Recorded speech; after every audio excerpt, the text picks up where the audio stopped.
ఈ స్వామి వారి పేరు కుండలేశ్వర స్వామి. ఈ గ్రామం పేరు కుండలేశ్వరము. ఇక్కడ ప్రవహించే గోదావరి పేరు వృద్ధ గౌతమి నది. మరి యొక్క పేరు కుండల తీర్థము. స్వామికి ఆ పేరు ఎలా వచ్చిందంటే, ఈ స్వామి వారి రూపం చూడండి. పైన ఇలా గోడాకారం వచ్చి ఈ పక్క నొక్కినట్టుగా ఉంటుంది. ఈ గోడుగా ఉన్నదే చెవుక పెట్టుకునే కుందనాలు, చెవుక పెట్టుకునే పోగులు, ఇటువంటివి రెండు. ఈ రెండును కూడా సూర్య భగవానుడు వరుణదేవుడికి 2 మకర కుండలాలు బహుకరంగా ఇచ్చారు. వరుణదేవుడు వీటి శక్తి తట్టుకోలేక సముద్రుడికి బహుకరంగా ఇచ్చారు. సముద్రుడు గోదావరిని అలంకరించుకోమని బహుకరంగా ఇచ్చారు. ఈ గోదావరి మాత అలంకరించుకోకుండా ఈ 2 కుండలాల్ని కూడా గౌతమ ఋషికి ఇచ్చి, మునివర్య ఈ కుండలాలు 2ను కూడా ప్రతినిత్యము పూజకు చేయాలి. ఇందులో ఒక కుండలము మానవులు పూజ చేసుకోవడం కోసం గోదావరి తీరాన, మరొక కుండలము దేవతలు పూజ చేసుకోవడం కోసం గోదావరి గర్భంలోనూ నిర్మించమని గౌతమ ఋషితో చెప్పగా, ఈ గౌతమ ఋషి కుండలాలను ప్రతిష్ఠించాలంటే నదీ స్నానం చేయాలి కనుక ఆయన తీసుకొచ్చిన గోదావరిలోనే స్నానం చేయగా ఆయనకి వృద్ధాప్యం పోయి యవ్వనం వయసు వచ్చింది గౌతమ ఋషికి. అందుచేత ఈ గోదావరికి ఈ ప్రాంతం వరకు వృద్ధ గౌతమి నది అని పేరు. ఈ ప్రాంతానికి వచ్చిన తర్వాత యవ్వనం వయసు వచ్చింది కనుక ఈ ప్రాంతం దాటగానే గౌతమి నది. అందుచేతనే ఈ గోదావరిలో వృద్ధులు కూడా స్నానం చేస్తే వృద్ధాప్యం పోయి యవ్వనం వయసు వస్తుందని, అంటే పడుచుతనం వస్తుందని కాదండి, సంపూర్ణ ఆరోగ్యవంతులుగా ఉంటారని పురాణాల్లో చెప్పబడుతోంది. అయితే ఈ గౌతమ ఋషి గోదావరి మాత చెప్పిన విధంగా మానవులు పూజ చేసుకోవడం కోసం గోదావరి తీరాన ఒక కుండలాన్ని ప్రతిష్ఠించాలి గనక మనం ఉన్న ప్రదేశము పూర్వకాలంలో గోదావరి ఒడ్డు. ఇదంతా గోదావరి క్రమేణా దీవవడం వల్ల గ్రామం కింద మారింది. గోదావరి వెనక్కి ఉండిపోయింది. ఈ గోదావరి ఒడ్డుని ఆలయాన్ని నిర్మించి స్వామిని ప్రతిష్ఠించే సమయానికి భూమి మీద మానవ జన్మ లేదుటండి. మానవులు భూమి మీద జన్మించక పూర్వము ఈ ఆలయాన్ని నిర్మించి స్వామిని ప్రతిష్ఠించారు. మరొక కుండలాన్ని గోదావరి గర్భంలో కంచు దేవాలయం నిర్మించి అక్కడ కుండలం ముంచినట్టుగాను ఆ కుండలానికి నారదాది మహామునులు, ఇంద్రాది దిక్పాలకులు, ఆదిత్యాది నవగ్రహాలు, ఇతర దేవతలు, ఇతర మునులు కూడా గోదావరి గర్భంలో ఉన్న స్వామికి పూజలు చేసుకుంటున్నారు. మరి గోదావరి తీరానున్న స్వామికి మానవులు లేరు. ఎవరు చేస్తున్నారు అంటే ఈ దేవతలు, మునులు ప్రతినిత్యము కూడా గోదావరి తీరానికి వచ్చి ఈ గోదావరిలో స్నానం చేసి ఈ స్వామికి చేస్తూ ఉండేవారటండి. ఇలా ఎంతకాలము చేశారంటే మానవులు భూమి సంచరించడానికి వచ్చేటంత వరకు కూడా వీళ్ళే చేస్తూ ఉన్నారు.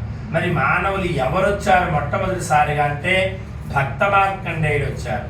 ఆయనకి ఆయుష్ తీరి సమయానికి తల్లిదండ్రులు బాధపడుతుంటే, ఎందుకమ్మా బాధపడతారు, నాకు ఆయుష్ ఇచ్చింది ఆ పరమేశ్వరుడు, నన్ను తీసుకెళ్లేదు కూడా ఆయన చింతకే, కనుక మీరు అనుమతిస్తే నేను ఆయన్ని వేడుకుంటాను అని చెప్పి భక్త మార్కండేయుడు భూమండలంలో ఉన్న శైవ క్షేత్రాలన్నీ దర్శించి ఈ క్షేత్రానికి వచ్చారు. భక్త మార్కండేయుడు ఈ క్షేత్రానికి వచ్చి గోదావరిలో స్నానం చేసి ఈ స్వామికి అభిషేకం చేసుకుని ఈ స్వామిని ఆలింగనం చేసుకుని గట్టిగా పట్టుకుని వేడుకుంటూ కొన్ని అష్టకాలు వర్ణించారు భక్త మార్కండేయుడు. ఓకే, భక్త మార్కండేయుడు వచ్చి వెళ్ళిన తర్వాత మరలా ఎవరు వచ్చారు అంటే ఆది శంకరాచార్యుల వారు వచ్చారు. నడిచొచ్చే దేవుడు అని మనం అనుకుంటూ ఉంటాం. ఆయన ఈ క్షేత్రానికి వచ్చి ఈ గోదావరిలో స్నానం చేసి ఈ స్వామికి అభిషేకం చేసుకుని భక్త మార్కండేయుడు వర్ణించిన అష్టకాలని లిఖిత పూర్వకంగా రాశారు. అవే చంద్రశేఖరాష్టకాలు.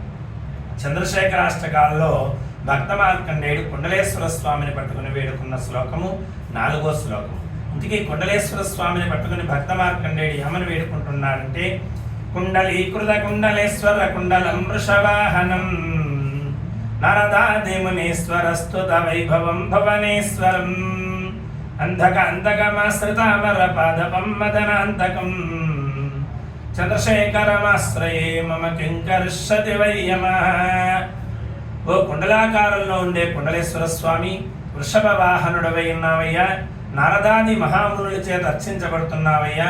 అంధకాంతక రాక్షసులు శివభక్తులను సంహరిస్తుంటే ఆ రాక్షసులను నీవు సంహరించావయ్యా. ఈ యమకింకరుల నుండి నన్ను కాపాడలేవేటయ్యా కుండలేశ్వర అని భక్త మార్కండేయుడు కుండలేశ్వర స్వామిని పట్టుకుని వేడుకున్నాడు. 15వ శతాబ్దంలో శ్రీనాథ మహాకవి, ఆ శ్రీనాథ మహాకవి క్షేత్రానికి వచ్చి ఈ గోదావరిలో స్నానం చేసి ఈ స్వామికి అభిషేకం చేసుకుని ఇక్కడ నుండి కాశీ వెళ్ళైన కాశీ పురాణాన్ని రాస్తూ కాశీలో ఉన్న విశ్వేశ్వరుడితో సమానమైన కుండలేశ్వర స్వామి అని కాశీఖండంలో రాశారు శ్రీనాథ మహాకవి. మరి శ్రీనాథ మహాకవి కాశీఖండంలో రాశారు.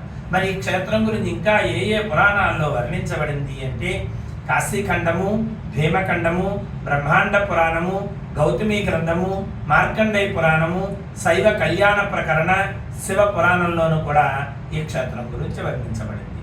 మరి శ్రీనాథ మహాకవి వచ్చి వెళ్ళిన తర్వాత ఈ స్వామికి ఎవరు చేస్తున్నారు అంటే మా తరాల వారం మేము చేస్తున్నామండి ఇక్కడ అర్చకత్వం. అయితే కాశీలో ఉన్న గంగాదేవి ఆవిడ రూపం ఎలా ఉంటుందండి, హంస ఎంత తెల్లగా ఉంటుందో అంత తెల్లటి గంగా జలాలు. అయితే ప్రతిరోజు కూడా ఎన్నో వేల మంది భక్తులు వెళ్ళి స్నానాలు చేసి పాపాలు చూస్తున్నారు. ఈ తెల్లగా ఉండవలసిన గంగాదేవి కాకి ఎంత నల్లగా ఉంటుందో అంత నల్లగా తయారవుతున్నాయి. ఈ గంగాదేవి ప్రతిరోజు కూడా ఈ పాపభారం మోయలేక రాత్రి సమయంలో కాకి రూపం దాల్చి ఈ గోదావరి తీరానికి వచ్చి ఈ గోదావరిలో స్నానం చేసి పాపాలన్నీ కొడుదుచుకుని కాకి రూపాన్ని కొడుదు చేసి హంస రూపం దాల్చి మరలా కాశీ వెళ్తుంది.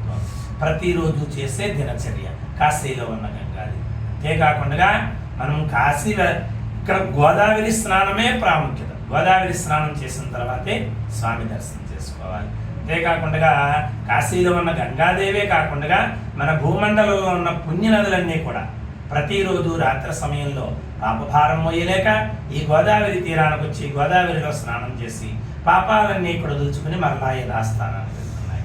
అలాగే ఈ ఆలయానికి వచ్చే భక్తులందరూ కూడా ముందుగా గోదావరి స్నానం చేసి స్వామిని దర్శనం చేసుకుంటున్నారు. మరి ఇంతమంది వచ్చి గోదావరిలో స్నానాలు చేసి పాపాలు చూస్తుంటే మరి గోదావరి మాతకి పాపభారం పెరిగిపోవట్లేదా అండి?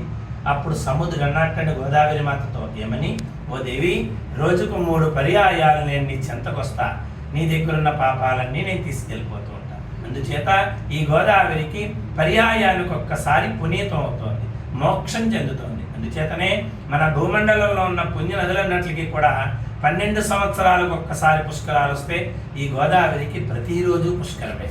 ఎందుచేతనంటే అండి ఈ గోదావరి పేరు వృద్ధగవతిమి నది అని చెప్పుకున్నాం. మరి ఒక పేరు కుండల తీర్థమని కూడా చెప్పుకున్నాం. ఆ పేరు ఎలా వచ్చిందంటే గోదావరి గర్భంలో ఒక కుండలేశ్వర స్వామి ఉన్నారు, ఆయన మీదుగా గోదావరి ప్రవహిస్తోంది, అందుచేత కుండల తీర్థం. ఈ ఆలయంలో ఉన్న స్వామిని భక్తులు ముట్టుకోవడానికి అర్హత లేదు. భక్తుల పేరున మేము ముట్టుకుని మేము పూజ చేయడానికి మాకు అర్హత ఉంది. మరి గోదావరి గర్భంలో ఉన్న స్వామిని భక్తులు తాకడానికి అర్హత ఉంది, కానీ దర్శనం లేదు, దేవతలే పూజ చేసుకుంటారు.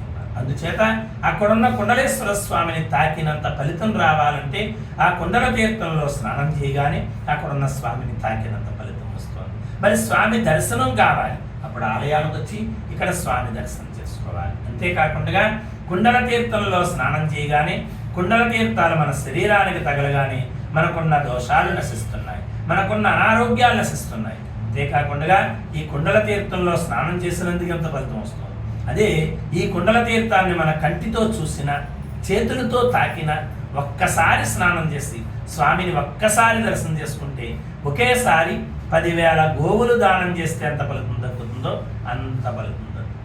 అంతేకాకుండా ఈ కుండల తీర్థానికి మరొక విశిష్టత ఉంది. అదేమిటంటే రోజుకు 3 సార్లు రుచి మారుతూ ఉంటుంది, టేస్ట్ మారుతూ ఉంటుంది. అదేలాగంటే ఇప్పుడు వెళ్ళి స్నానం చేశారనుకోండి, ఉప్పదనం వచ్చిందనుకోండి, సముద్రుడు వచ్చాడు పాపాలు తీసుకెళ్ళాలి, మరలా 3 గంటలు పోయాక 4 గంటలు పోయాక మరలా వెళ్ళి స్నానం చేశారనుకోండి, చప్పదనం వచ్చిందనుకోండి, గోదావరి సముద్రంలో కలుస్తుంది. అలాగా ఈ గోదావరికే రుచులు మారుతూ ఉంటాయి.